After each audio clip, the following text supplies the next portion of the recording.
నమస్తే, welcome to our channel. నేను మిషాల్ని. గత ప్రభుత్వంలో చూసుకున్నట్టయితే యాంకర్ శ్యామల గురించి అయితే మీకు అందరికీ తెలిసిందే. సో ఆమె లాస్ట్ ఎలక్షన్ టైంకి నేను మా జగన్ అన్నని గెలిపించుకుంటాను అని ఎలక్షన్ టైంకి ఎంట్రీ ఇచ్చింది. సో ఇప్పుడు ఆమె ఏం మాట్లాడుతుంది? టీడీపీ ప్రభుత్వం వస్తే టీడీపీ ప్రభుత్వం మీదే బురద జల్లే మాటలు మాట్లాడుతుంది.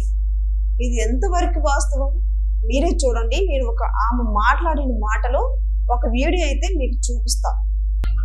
రాష్ట్రాన్ని అమావాస్య చీకటిగా ఆడపిల్లలు అర్ధరాత్రి స్వేచ్ఛగా బయటకు తిరిగే ఈ దేశంలో ఒక్క ఆంధ్రప్రదేశ్ మాత్రం ఎడిపోతుంది. ఓట్ల కోసం గ్యారంటీలతో ప్రజల్ని గుర్తించి అధికారంలోకి వచ్చిన ఈ కూటమి పాలనలో పసి బిడ్డలు సైతం చంపుతున్నారు. పొద్దుకు 10 సార్లు పొంగనాలు కొట్టే పూసెట్టి ముగ్గురు ఘటనపై ఏమంటా చెప్పు. అన్నయ్య అన్నావంటే ఎదురవనా అంటూ ప్రజల సమయంలో సినిమా డైలాగులు కొట్టి అధికారంలోకి వచ్చిన ఇప్పటి నాయకులు జరుగుతున్న అఘాయిత్యాలపై అత్యాచారాలపై నోరు మెదపలేని సామి రామరాజ్యాన్ని రావణ కాష్టంగా మార్చినటువంటి ఈ కూటమి పాలనలో ఆడపిల్లలకి రక్షణ లేకపోవడం అనేది సిగ్గుచేటు. బాబు గారు, మీ సొంత జిల్లాలో ఇంత జరిగితే, ఇంత ఘోరం జరిగితే, ఇంత అఘాయిత్యం జరిగితే మీకేం అనిపించట్లేదా అండి? బాబు వస్తే అది వస్తుంది, బాబు వస్తే ఇది వస్తుంది, ఇవన్నీ దేవుడే. ప్రాణాలు పోతున్నాయి సార్ మీరు వచ్చాక. చూసారు కదా యాంకర్ శ్యామల మాట్లాడింది. ఇప్పుడు టీడీపీ మీద బురద జల్లే ప్రయత్నం మాట్లాడుతుంది. ఎంతవరకు వాస్తవం మనం తెలుసుకోవడానికి మనతో ఉన్నారు. వారిని అడిగి ఆ విషయాలు తెలుసుకుందాం. నమస్తే. ఇప్పుడు గతంలో యాంకర్ శ్యామల గారు ఇట్లా టీడీపీ మీద బురద జల్లే మాటలైతే స్ట్రాంగ్ గా మాట్లాడుతుంది. ఇది ఎంతవరకు వాస్తవం? శ్యామల గారు తీయగా కొన్ని కవిత్వాల్లాగా సినిమాల్లో యాక్ట్ చేసినట్టు యాక్ట్ చేస్తూ ఉంది. నువ్వు సినిమాల్లో నటిస్తే డబ్బులు వస్తాయి, ఇక్కడ కూడా నువ్వు నటిస్తూ ఉన్నావు, జగన్మోహన్ రెడ్డి నీకు డబ్బులు ఇస్తాడు. కానీ ప్రజలు ఎవరో చూస్తూ ఊరుకోరమ్మా శ్యామలమ్మ.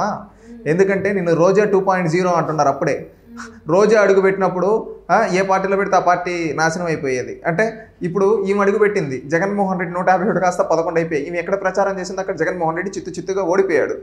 వాళ్ళ పార్టీ ఓడిపోయింది. ఇప్పుడు ఈమె మాట్లాడుతూ ఉంది, కొన్ని వ్యాఖ్యలు చేస్తూ ఉంది.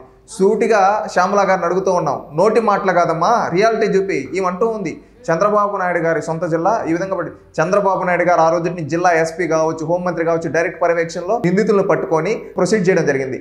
ఎవరైతే పాప వాళ్ళ తండ్రి ఉన్నాడు ఆయన కూడా చెప్పడం జరిగింది, మాకు ప్రభుత్వం చాలా సహకారం అందించింది, దీన్ని రాజకీయం చేయొద్దండి అని చెప్పి జగన్మోహన్ రెడ్డి గారికి సూటిగా చెప్పడం జరిగింది. వీళ్ళు ఏంటంటే శవరాజకీయాలు చేసేవాళ్ళు. కావాలని ఇప్పుడు నిందితులను పట్టుకొని శిక్షిస్తూ ఉంటే కావాలని వీళ్ళు రాజకీయం చేద్దాం, అది కుదరలేదు. అందుకని ఇలాంటి శ్యామల చేత, రోజా చేత, ఇలాంటి క్యారెక్టర్లెస్ ఫెలోస్ చేత ఈరోజు మాట్లాడిస్తూ ఉన్నాడు జగన్మోహన్ రెడ్డి. సూటిగా అడుగుతూ ఉన్నాం, శ్యామల గారు అంటూ ఉన్నారు కదా, ఒకప్పుడు రామరాజ్యం, ఒకప్పుడు రాక్షస రాజ్యం ఉండింది ఆంధ్రప్రదేశ్ రాష్ట్రంలో. 2019 నుంచి 2024 మే వరకు రాష్ట్రంలో రాక్షస రాజ్యం ఉంటే ప్రజలందరూ ఏమనుకున్నారు, మాకు గణరాజ్యం కావాలని చెప్పి చంద్రబాబు నాయుడు గారు కొట్టేసి ఈరోజు గణరాజ్యం తెచ్చుకున్నారు. ఈరోజు చంద్రబాబు నాయుడు గారు కూడా దానికి తగిన విధంగా ఈరోజు పరిపాలన చేస్తున్నాడు. చీరాల సంఘటనలో కావచ్చు, ఈరోజు పుంగనూరు సంఘటనలో ఎక్కడైనా కానీ ఆడపిల్ల కష్టం వస్తే తెలుగుదేశం ప్రభుత్వం అప్పటికప్పుడే వెళ్ళి డైరెక్ట్ చంద్రబాబు నాయుడు గారి యొక్క పర్యవేక్షణలో, హోంమంత్రి గారి యొక్క ఆధ్వర్యంలో అక్కడికి వెళ్ళి వాళ్ళని ఆదుకుంటూ ఎవరైతే తప్పు చేశారో వాళ్ళని శిక్షిస్తూ ఉన్నారు. ఈ విధంగా జరుగుతుంది. ప్రతి ఆడబిడ్డ రక్షణ మా బాధ్యత అంటూ తెలుగుదేశం కూటమి ప్రభుత్వం ముందుకెళ్తూ ఉంది. ఎందుకంటే ప్రతి ఒక్క ఆడబిడ్డ, నా సొంత ఆడబిడ్డ చూస్తే ఎక్కడన్నా ఆడబిడ్డ వైపు కన్నెత్తి చూడాలంటే వాళ్ళకి నెక్స్ట్ డే ఉండదని డైరెక్ట్ గా ముఖ్యమంత్రి గారు స్టేట్మెంట్ ఇచ్చారు. అది తెలుగుదేశం కూటమి ప్రభుత్వం కొన్న మంచితనం. ఎందుకంటే ఆ మార్పుతో వీళ్ళు చేస్తూ ఉన్నారు. ఆ విధంగా పోలీస్ వ్యవస్థను కూడా పటిష్టం చేస్తూ ఉన్నారు.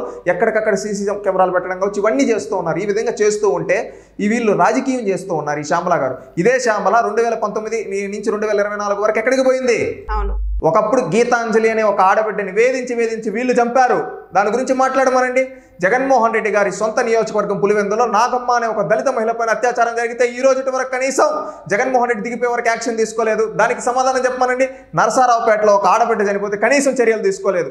అదేవిధంగా జగన్మోహన్ రెడ్డి గారి ఇంటి దగ్గరలో ఒక గ్యాంగ్ రేప్ జరిగితే కనీసం చర్యలు తీసుకోలేదు జగన్మోహన్ రెడ్డి ముఖ్యమంత్రిగా ఉండి. ఈ విధంగా జగన్మోహన్ రెడ్డి గారు ముఖ్యమంత్రిగా ఉండేటప్పుడు ఒక్క ఆడబిడ్డకు కూడా రక్షణ కల్పించలేదని చెప్పి ఆంధ్రప్రదేశ్ రాష్ట్రంలో మహిళంతా ఏకదాటిగా జగన్మోహన్ రెడ్డి చిత్తుగా ఓడించారు. ఈ రోజు వచ్చి వీళ్ళు సినిమా యాక్టర్లు, వీళ్ళు నంగనాచి మాటలు మాట్లాడుతూ ఉన్నారు. నంగనాచి కథలు ఆడుతూ ఉంది శ్యామల గారు. శ్యామల గారు హుందాతనంగా మాట్లాడడం నేర్చుకో. రోజా గారి లాగా ఎట్టబడితే అటు దిగజారుడు మాట్లాడితే జనాలు ఎవరు చూస్తూ ఉండరు. రేపు మిమ్మల్ని కూడా రాజకీయ సమాధి చేస్తారు, గుర్తుపెట్టుకోండి. నువ్వు నీతులు బాబుస్తే వస్తాయి, యాక్టింగ్లు చేస్తావు, సినిమాల్లో చేసుకో యాక్టింగ్. ఇక్కడ హుందాతనంగా మాట్లాడడం నేర్చుకో. ఒకప్పుడు జగన్మోహన్ రెడ్డి చెత్త పన్ను వేస్తే కనీసం ఆ చెత్త పన్ను కూడా రద్దు చేయకుండా ఎంత ఎక్కడికక్కడ చెత్త పెరుగు ఆ డబ్బులు మొత్తం తినేస్తే ఈరోజు ఆ చెత్త పన్నును రద్దు చేశాడు చంద్రబాబు నాయుడు. ఒకప్పుడు పింఛను 1000 రూపాయలు ఇవ్వడానికి 5 ఏళ్ళు తీసుకుంటే చంద్రబాబు నాయుడు కూడా వచ్చిన ఒక నెలలోనే 1000 రూపాయలు పెన్షన్ పెంచి ఒకేసారి పెంచి ఇచ్చాడు. మళ్ళీ అదేవిధంగా ఎప్పటి నుంచో మెగా డిఎస్సీ అని చెప్పి మాయ మాటలు చెప్పి జగన్మోహన్ రెడ్డి మోసం చేస్తే ఈరోజు చంద్రబాబు నాయుడు గారు వచ్చి తొలి సంతకం మెగా డిఎస్సీ పని పెట్టి ఈరోజు 16,000 మందికి ఉపాధి అవకాశాలు చూపిస్తూ ఉన్నాడు. ఇది తెలుగుదేశం క్రెడిబిలిటీ. మీరు రాష్ట్రం మొత్తం సర్వనాశనం చేశారమ్మా, అందుకే ప్రజలు మీకు ప్రతిపక్షం కూడా లేకుండా కూర్చోబెట్టారు. ఇక కూడా మారకుండా ఇంకా బురద జల్లాన్ని బురద రాజకీయం చేస్తే నిన్ను బురదలో తన్నేస్తారు. ఆంధ్రప్రదేశ్ రాష్ట్రంలో ఉండే మహిళలు బురద రాజకీయం చేయొద్దు. రోజా గారు లాగా ఇకనైనా ఒక హుందాతనం, ఒక గౌరవంగా ఉండు. తెలుగుదేశం పార్టీ ప్రజల కోసం పనిచేస్తుంది.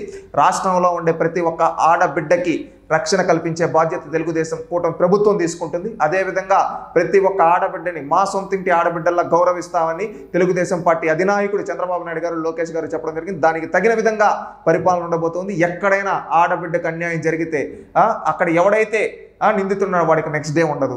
ఆ విధంగా ఈ పాలన సాగుతుంది. ఈ విధంగా ప్రజలకు ప్రతి ఒక్కరికి రక్షణ కల్పించే విధంగా, రాష్ట్రంలో శాంతి భద్రతలు కాపాడే విధంగా ఈ ప్రభుత్వం పనిచేస్తుంది. అదే విధంగా ముందుకెళ్తుంది. ఈ రోజు నువ్వు చెప్తున్నావు కదా, పొంగనూరులో ఆల్రెడీ నిందితులను పట్టుకున్నారు. జగన్మోహన్ రెడ్డి గారి హయాంలో 2019లో జరిగిన నిందితుల్ని 2024 వరకు కూడా పట్టుకోలేకపోయాడు. అది జగన్మోహన్ రెడ్డి గారి చేతగాని పరిపాలన. చంద్రబాబు నాయుడు గారి హయాంలో ఎక్కడైనా ఎవడన్నా తప్పు చేస్తే ఆ తప్పు చేసిన వాడిని రెండో రోజే పట్టుకొని వాడిని శిక్షిస్తూ ఉన్నారు. ఇది తెలుగుదేశం ప్రభుత్వం ఉన్న తేడా. తెలుసుకో మాట్లాడు. డబ్బుల కోసం ఏది పడితే దిగజారుడు మాట్లాడితే రాష్ట్రం నుంచి తరింతని కొడతారు. ఇంకొకటి, నువ్వు ఈ రాష్ట్రం లేకుండా పక్క రాష్ట్రంలో కూర్చొని మాట్లాడుతున్నావు. ఆ రాష్ట్రంలో ఉండు. ఎక్స్ట్రాలు మాట్లాడితే రాష్ట్రంలో ఉండే మహిళలు నీకు దేహశుద్ధి చేస్తారు. గుర్తుపెట్టుకోండి శ్యామల గారు.